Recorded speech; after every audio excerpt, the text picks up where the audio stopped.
Good morning students. हमने ये पढ़ा था क्षण चुंबक के निरक्ष पर चुंबकीय क्षेत्र की तीव्रता ज्ञात करने के लिए हमने डायग्राम देखा था। ये इसमें निरक्ष पर चुंबक के केंद्र से स्मॉल r दूरी पर हमने बिंदु लिया था और उत्तरी ध्रुव और दक्षिणी ध्रुव के कारण हमने चुंबकीय क्षेत्र की तीव्रता की दिशा ज्ञात की थी और दोनों में घटक निकाले थे जिसमें साइन घटक एक दूसरे को निरस्त कर देंगे। साइन घटक एक दूसरे को निरस्त क्यों कर देंगे? क्योंकि दोनों जो चुंबकीय क्षेत्र की तीव्रता है Bn और Bs दोनों के परिमाण समान हैं। परिमाण समान क्यों है? क्योंकि ध्रुव प्रबलता दोनों की समान है और दोनों की दूरियां समान हैं। ठीक है, बिंदु O डैश से M और S की दूरी बराबर है, इसलिए तो ये क्लियर हो गया होगा। तो यहाँ अपन कह सकते हैं Bn बराबर Bs।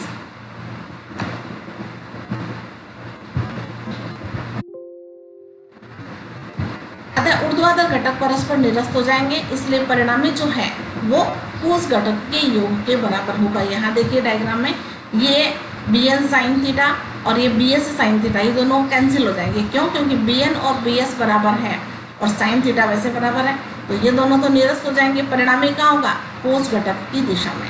ये कोस घटक की दिशा में आपका परिणामी माना जाएगा और परिणामी इन दोनों के योग के बराबर होगा। Bn cos theta plus Bs cos theta, दोनों का योग क्यों किया? क्योंकि दोनों की दिशा समान है, इसलिए दोनों की डायरेक्शन समान होने के कारण हमने इसका योग कर दिया। अब Bn की जगह Bn का मान लगा देते हैं, तो म्यू नॉट अपॉन 4 पाई m r square plus l square, ये Bn का मान है। Bn की वैल्यू है जो हमने पीछे निकाली थी इस फॉर्मूले में यहाँ, और इसी प्रकार हम Bs की वैल्यू भी रख देते हैं। ये cos थीटा है प्लस Bs की वैल्यू भी यही है, ये रख दिया और यहाँ cos थीटा। ठीक है, दोनों के मान समान है तो यहाँ 2 आ जाएगा, तो B बराबर 2 म्यू नॉट अपॉन 4 पाई m बटे r square plus l square और cos थीटा। अब यहाँ इस cos थीटा की वैल्यू हमें रखनी है। cos थीटा की वैल्यू कैसे ज्ञात करेंगे? देखो यहाँ से ये एक समकोण त्रिभुज नजर आ रहा है। इस समकोण त्रिभुज में cos थीटा बराबर होता है आधार बटा कर्ण। आधार कितना है? l और कर्ण कितना है? l square r square plus l square का अंडर रूट। तो यहाँ हम cos थीटा का मान निकाल सकते हैं। तो ये cos थीटा की जो वैल्यू है वो हमने रख दी यहाँ l बटे r square plus l square का अंडर रूट। इस cos की वैल्यू हमने यहाँ रख दी। ठीक है, तो mu naught 2 mu naught upon 4 पाई m बटे r square plus l square और l बटे r square plus l square का अंडर रूट। अब यहाँ देखिए इसकी घात तो 1 है और इसकी घात आधी। ठीक है, इसकी 1 की घात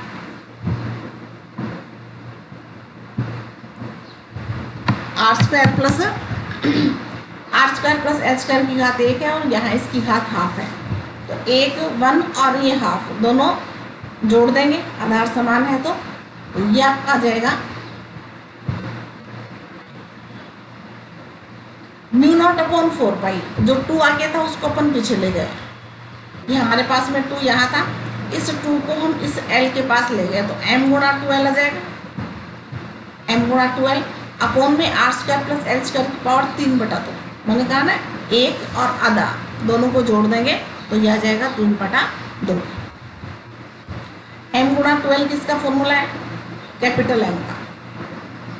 तो m गुणा 12 बराबर हम कैपिटल M लिख सकते हैं, चुंबकीय आघूर्ण हमने पीछे पढ़ रखा है तो यहाँ कैपिटल M आ जाएगा। अब वापस यहाँ हमें वही कंडीशन लगानी होगी कि R का जो मान है वो L की तुलना में बहुत बड़ा है, L बहुत छोटा है, इसलिए इसका जो वर्ग करेंगे वो और भी छोटा प्राप्त होगा। इसलिए हम क्या करेंगे? L स्क्वायर को नगण्य कर देंगे। L स्क्वायर को नगण्य कर देंगे तो बचेगा कौन? केवल r स्क्वायर बचेगा यहाँ, और इसकी पावर कितनी बचेगी? 3 बटा 2। 2 से हम 2 कैंसिल कर देंगे तो यहाँ आ जाएगा r की क्यूब, तो आपका ये आ जाएगा स्मॉल r जो है वो l की तुलना में बहुत बड़ा है, इसलिए r स्क्वायर के सापेक्ष l स्क्वायर को हम नगण्य कर देंगे। तो ये बचेगा 3/2 था ना, स्क्वायर था 2 से 2 कट हो गया तो क्यूब आ गया। यहाँ पर ये सारी चीज कांस्टेंट है, m कांस्टेंट है, तो b का जो मान है वो चुंबकीय क्षेत्र की जो तीव्रता है वो दूरी के घन के व्युत्क्रमानुपाती होती है। ठीक है, हमारे निरक्ष पर और अक्ष पर अंतर क्या है? हमने निरक्ष पर भी निकाला था, अक्ष पर भी निकाला था, दोनों में यहाँ पर देखिए 2 प्राप्त नहीं हुआ, जबकि वहां हमारे पास में 2 था। निरक्ष पर हमने जो निकाला था ये देखिए यहाँ 2 है। तो निरक्ष पर जो तीव्रता, अक्ष पर जो तीव्रता होती है वो निरक्ष की 2 गुनी होती है। अक्ष पर तीव्रता निरक्ष की 2 गुनी होती है, हम ये कह सकते हैं, क्योंकि यहाँ देखिए 2 मल्टीप्लाई किया हुआ है, 2 है। उधर हमारे पास में हमने जो निरक्ष पर निकाला ये वाला फॉर्मूला, उसमें यहाँ देखिए 2 का मल्टीप्लाई नहीं है। ठीक है ना, तो निरक्ष पर जो तीव्रता होती है उसका मान कम होता है और अक्ष पर तीव्रता होती है उसका मान ज्यादा होता है। कितना? 2 गुना, 2 से गुणा किया हुआ। आ गया समझ में? तो ये अक्ष और निरक्ष पर तीव्रता हमारी कंप्लीट हो गई है। सदिश निरूपण हम कैसे करेंगे? सदिश निरूपण में वापस अपन डायग्राम पे चलते हैं। ये हमने डायग्राम पढ़ा, इस डायग्राम में हमने m की डायरेक्शन पढ़ रखी है। m क्या है? चुंबकीय आघूर्ण। चुंबकीय आघूर्ण की दिशा हमने पढ़ रखी है। चुंबकीय आघूर्ण की दिशा क्या होती है? दक्षिणी ध्रुव से उत्तरी ध्रुव की ओर। क्या होती है? दक्षिणी ध्रुव से उत्तरी ध्रुव की ओर होती है, अर्थात m की जो दिशा वो इधर है, इधर ऐसे। ठीक है, अब हमने जो b पढ़ा, b मतलब हमने चुंबकीय क्षेत्र की जो तीव्रता पढ़ी है उसकी दिशा कहाँ है? उसकी दिशा देखो इधर है, चुंबकीय क्षेत्र की दिशा इधर है, m की दिशा, आघूर्ण की दिशा इधर है। तो b और m दोनों परस्पर विपरीत हुए या नहीं हुए? विपरीत दिशा है ना। b की डायरेक्शन ये है, m की डायरेक्शन ये है, s से n की ओर है, m जो है वो s से n की ओर इधर है और b जो है वो इधर है। तो दोनों के डायरेक्शन विपरीत दिशा में है, इसलिए सदिश रूप में जब हम इसको व्यक्त करेंगे तो यहाँ देखिए ये माइनस का चिन्ह लगाएंगे। ठीक है, सदिश रूप में व्यक्त करेंगे तो यहाँ माइनस का चिन्ह आएगा। माइनस का चिन्ह क्या व्यक्त करता है? वो ये दर्शाता है कि b और m की दिशा परस्पर विपरीत है। तो यहाँ m भी सदिश है, b भी सदिश है और यहाँ पर माइनस लगा देंगे। सदिश रूप में व्यक्त करेंगे तो जो अक्ष पर तीव्रता थी वो एक ही दिशा में होती है। अक्ष पर जो तीव्रता थी b की दिशा और m की दिशा समान है। m की दिशा भी माइनस से प्लस की ओर अर्थात s से n की ओर था और b की दिशा भी s से n की ओर था। तो उसकी दिशा समान होने के कारण अक्ष पर जो तीव्रता है उसको जब हम सदिश रूप में व्यक्त करते हैं तो हम माइनस का चिन्ह नहीं लगाएंगे। ठीक है, यहाँ पर देखिए अक्ष पर जो तीव्रता है वो निरक्ष की 2 गुनी होती है।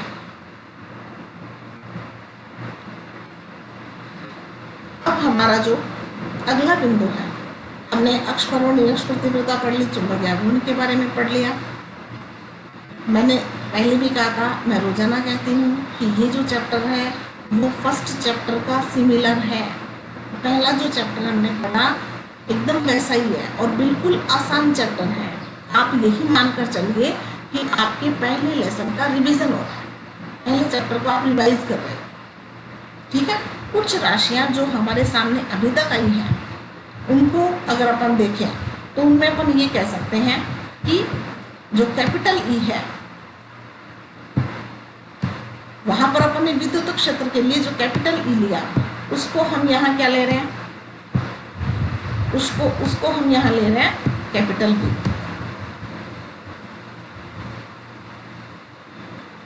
ठीक है, वहां हमने पी लिया था द्विध्रुवाघूर्ण, उस पी को हम यहाँ पर क्या लिख रहे हैं? कैपिटल एम, द्विध्रुवाघूर्ण। ये चुंबक के लिए है और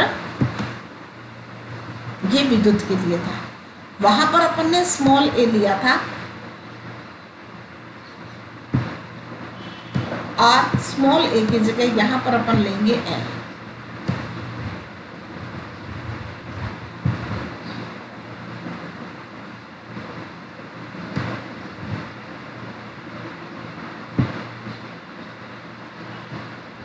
ई चुंबकीय विद्युत क्षेत्र की तीव्रता, बी चुंबकीय क्षेत्र की तीव्रता, पी विद्युत द्विध्रुव गुण, एम चुंबकीय द्विध्रुव गुण, स्मॉल ए चुंबकों के बीच की आधी दूरी और ये है ध्रुवों के बीच की आधी दूरी और एल है चुंबकों के बीच की आधी दूरी। उसको अपन 2a ले रहे थे, इसको अपन 2l ले रहे हैं। एक चीज और है क्यू, यहाँ पर अपन क्यू ले रहे थे आवेश और यहाँ अपन क्या ले रहे हैं एम स्मॉल है। क्यू की जगह हम क्या ले रहे थे स्मॉल है। आगे समझ में, ये 4 चीजें हमें चेंज करनी है पहले चैप्टर में। सेम डेरिवेशन है, हम आगे भी पढ़ेंगे, स्थिति सूचना भी निकालेंगे, हम बलागुण भी निकालेंगे, कार्य भी निकालेंगे। तो सभी में क्या होगा, हमें चेंज इनमें करना है केवल, बाकी मेन जो चीज है वो सेम वही है। ठीक है ना।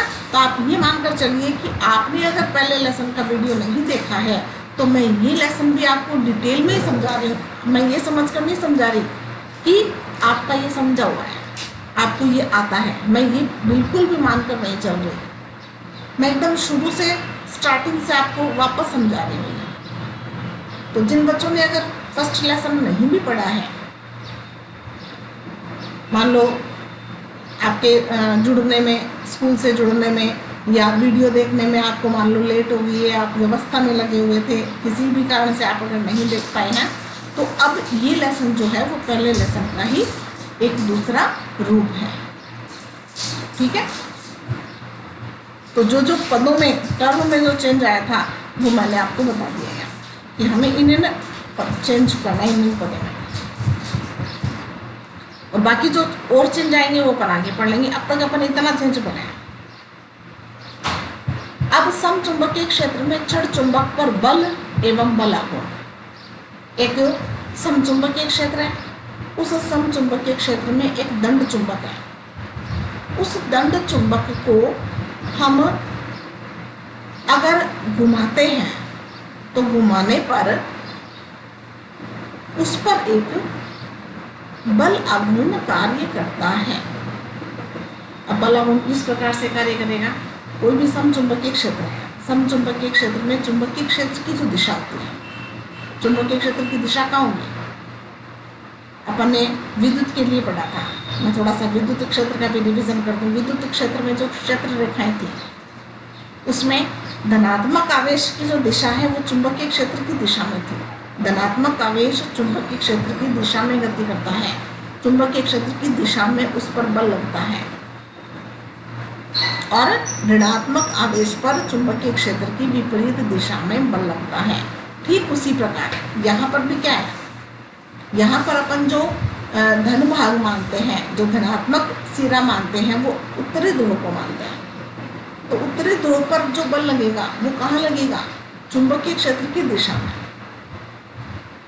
उत्तरी ध्रुव पर चुंबकीय क्षेत्र के कारण जो बल लगेगा वो चुंबकीय क्षेत्र की दिशा में लगेगा। चुंबकीय क्षेत्र की दिशा अगर इस तरफ है तो उत्तरी ध्रुव भी इधर ही जाएगा, उस पर भी बल इधर ही लगेगा। और अगर चुंबकीय क्षेत्र में अगर कोई दक्षिणी ध्रुव है तो उस दक्षिणी ध्रुव पर जो बल लगेगा वो विपरीत दिशा में, अर्थात चुंबकीय क्षेत्र अगर इधर है तो उस पर विपरीत दिशा में बल लगेगा। ठीक वैसे ही जैसे अपन ने विद्युत क्षेत्र में ध्रुवों के लिए पढ़ा था, दो आवेशों के लिए पढ़ा था, तो ठीक उसी प्रकार अपन यहाँ भी पढ़ेंगे। तो यहाँ पर जो बल लगेगा वो लगेगा F बराबर एम बी, F बराबर एम बी। वहाँ पर बल क्या लग रहा था, F बराबर क्यू ई था ना, F बराबर क्यू ई याद होगा। अगर याद नहीं है तो पन्ने पीछे पलट कर आप देख सकते हैं। वहां जो बल लग रहा था F बराबर QE, तो चुंबकीय क्षेत्र में बल क्या लगेगा, MB। Q की जगह क्या जाएगा M, E की जगह क्या जाएगा B। ठीक है, तो अपन वही मानेंगे कि हम एक छड़ चुंबक ले रहे हैं, एक दंड चुंबक ले रहे हैं, और जिसकी ध्रुव प्रबलता कितनी है, M है, और प्रभावकारी लंबाई कितनी है, 12 है, और एक समचुंबकीय क्षेत्र में थीटा कोण पर स्थित है। एक समचुंबकीय क्षेत्र में थीटा कोण पर मुड़ा हुआ है। इस स्थिति में ध्रुवों पर चुंबकीय बल F बराबर MB विद्युत क्षेत्र के लिए QE, ठीक है, प्रभावी हो जाता है, परंतु दोनों ध्रुवों पर बल की दिशा परस्पर विपरीत होने के कारण परिणामी चुंबकीय बल शून्य होगा। एक की डायरेक्शन मैंने अभी आपको बताया था कि एक ध्रुव में जो डायरेक्शन है वो चुंबकीय क्षेत्र की दिशा में, और दूसरे पर चुंबकीय क्षेत्र की विपरीत दिशा में लगता है। अब दोनों पर विपरीत दिशा में लगने के कारण परिणामी बल क्या हो जाएगा, शून्य हो जाएगा। लेकिन क्या आघूर्ण शून्य होगा? आघूर्ण शून्य कब होता है? किसी भी वस्तु पर अगर विपरीत दिशा में बल लगता है, तो अगर बल की क्रिया रेखा समान होती है, क्रिया रेखा मतलब एक ही रेखा के अनुदिश अगर बल लगते हैं, तब बल तो शून्य होते ही है, उसके साथ बल आघूर्ण का मान भी शून्य होता है। लेकिन अगर जो दो बल लग रहे हैं, जो विपरीत दिशा में लग रहे हैं, जो समान परिमाण के लग रहे हैं, उनकी क्रिया रेखा अगर समान नहीं है, तब परिणामी बल तो शून्य होगा, लेकिन उनका जो आघूर्ण है वो शून्य नहीं होगा। आघूर्ण शून्य क्यों नहीं होगा? क्योंकि दोनों बलों में बीच में लंबवत दूरी होती है। ठीक है, तो जैसा कि चित्र दिखा रखा है, ये उत्तरी ध्रुव है, ये दक्षिणी ध्रुव है, चुंबकीय क्षेत्र रेखा की दिशा इधर है, ये B की दिशा है। ठीक है, ये B की दिशा है, और चुंबकीय क्षेत्र से ये थीटा कोण पर झुका हुआ है, ये थीटा कोण है, ये कोण थीटा है। आप मध्य बिंदु ले सकते हैं, यहाँ ये मध्य बिंदु है, तो ये कोण थीटा होगा। ठीक है, और S और N के बीच की दूरी मैंने आपको बता रखा है, कितना होगा, 12। ठीक है, अब उत्तरी ध्रुव पर जो बल की दिशा होती है वो चुंबकीय क्षेत्र की दिशा में होती है। कहाँ होगी? इधर। चुंबकीय क्षेत्र की दिशा कहाँ है? तीर का चिन्ह इधर है ना, तो ये बल का तीर का चिन्ह भी इधर ही होगा, इधर ही लगेगा बल। किस पर? उत्तरी ध्रुव पर। तो F बराबर MB। ठीक है, इसी प्रकार S पर जो बल लगेगा वो लगेगा -MB। इस बल का माइनस में होगा, -F प्राप्त होगा, और F का मान ऋणात्मक कितना होगा, -MB। ये चुंबकीय क्षेत्र की विपरीत दिशा, देखो इधर तीर का चिन्ह देके उल्टी दिशा में। ये डायग्राम ठीक वैसा ही है जैसा अपन ने पहले चैप्टर में विद्युत द्विध्रुव के कारण पढ़ा था। आपको याद होगा, ये अपन पढ़ चुके हैं।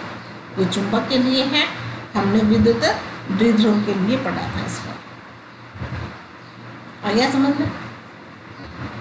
तो किंतु यहाँ दोनों बल समरेखीय नहीं है, एक ही रेखा के अनुदिश नहीं है। एक बल आघूर्ण उत्पन्न हो जाता है जो इसे घुमाकर चुंबकीय क्षेत्र के समांतर लाने का प्रयास करता है। देखिए यहाँ पर ये बल इधर लग रहा है तो इसकी क्रिया रेखा ये होगी,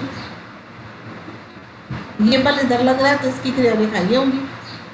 तो दोनों बलों के मध्य लंबवत दूरी ये प्राप्त होगी, NP। ये NP जो है ये लंबवत दूरी है। और इसी लंबवत दूरी के कारण यह है जो क्षण चुंबक है घूमने का प्रयास करेगा। घूमने का कहाँ प्रयास करेगा? ये एन सिरा इधर जाने का प्रयास करेगा और एस सिरा इधर जाने का प्रयास करेगा। तो कोई भी क्षण चुंबक अगर टेढ़ी है और ये वाला सिरा इधर घूमने का प्रयास करेगा, ये इधर घूमने का प्रयास करेगा, तो ये क्या होगा? सीधी हो जाएगी। क्षण चुंबक बिल्कुल स्ट्रेट हो जाएगा, सीधा हो जाएगा, अर्थात तो थीटा का मान 0 डिग्री हो जाएगा। ठीक है, तो यहाँ हम लंबवत दूरी में निकालनी पड़ेगी। क्यों? क्योंकि हमें बलागुण निकालना है और बलागुण ज्ञात करने के लिए हमें लंबवत दूरी चाहिए। बलागुण का सूत्र क्या है? बलागुण का सूत्र होता है बल गुणा बलों के मध्य लंबवत दूरी। तो साइन थीटा बराबर लंब बटे कर्ण। लंब कितना है? NP, ये लंब है थीटा के सामने वाली भुजा, और ये 90 डिग्री है। 90 डिग्री के सामने वाली भुजा ये कर्ण हो गई, ये कर्ण है SN। ठीक है, तो NP बटे NS, लंब बटे कर्ण। तो यहाँ से NS का क्रॉस गुणा कर दो इधर, तो NP बराबर NS साइन थीटा। NS का मान कितना है? NS मतलब दंड चुंबक की लंबाई, प्रभावकारी लंबाई कितनी है? 12। दंड चुंबक की प्रभावकारी लंबाई कितनी है? 12 है। ठीक है, तो यहाँ NP बराबर 12 साइन थीटा। लंबवत दूरी निकालें। अब हमें बलागुण निकालना है, तो बलागुण बराबर बल गुणा बलों के मध्य लंबवत दूरी। ये लंबवत का चिन्ह लगा रखा है। बल कितना है? F है, F गुणा NP। F का मान कितना है? MB। NP का मान हमने अभी निकाला है कितना? 12 साइन थीटा। इस 12 को तो ले आओ M के पास, इस 12 को M के पास ले आएंगे, तो क्या बन जाएगा? M12 और B साइन थीटा। ये किसका फॉर्मूला है? ये है कैपिटल M का फॉर्मूला। तो कैपिटल M टॉ बराबर capital M B sine theta, capital M B sine theta, ये टॉ बराबर निकला है।